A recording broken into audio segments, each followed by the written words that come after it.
Depuis plus d'1 an, le coronavirus menace nos vies, nos ressources et notre avenir. En Afrique, nous en avons subi les conséquences sournoises. Les écoles ont fermé, les services publics dont la population du continent a tant besoin ont diminué et les centres de santé, de vaccination, de nutrition, la protection sociale, la protection des enfants et des jeunes contre toute forme d'abus. Tous ces services vitaux sont en recul. Les enfants et les jeunes d'Afrique sont les victimes collatérales de la Covid-19. En Afrique, la Covid-19 est une crise pour les enfants car elle met en péril tous les progrès réalisés en Afrique ces dernières décennies. Heureusement, aujourd'hui, nous avons des vaccins. Chaque année, les vaccins sauvent des vies. Les vaccins font partie des plus grandes avancées de la médecine moderne.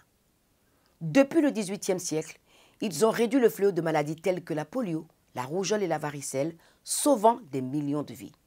Pourtant, aujourd'hui, certains veulent vous convaincre qu'il serait dangereux. Alors nous avons deux choix. Soit nous choisissons le camp de la peur et de l'immobilisme en écoutant les sirènes de la suspicion, et cette pandémie viendra ruiner notre avenir à tous.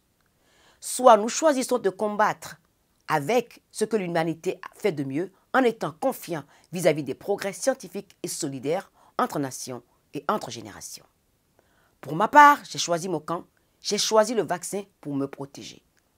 Je m'associe à l'UNICEF pour demander un accès équitable aux vaccins en Afrique parce que la seule façon de vaincre la pandémie, c'est de s'assurer que la vaccination est accessible à tous. Pour que chaque soignant, chaque enseignant et chaque travailleur social offrant des services essentiels aux enfants puisse être vacciné le plus vite possible. Pour que nos enfants retrouvent le chemin de l'école, pour que les plus vulnérables retrouvent les services essentiels à leur survie et à leur épanouissement.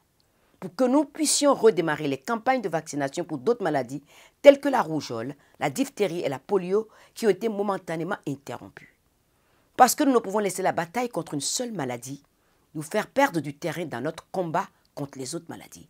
Nous sommes ensemble et c'est ainsi que nous gagnerons. Je m'appelle Angélique Kidjo, je suis une ambassadrice de l'UNICEF et je me réjouis d'être vaccinée contre la Covid-19 une fois que le vaccin me sera disponible.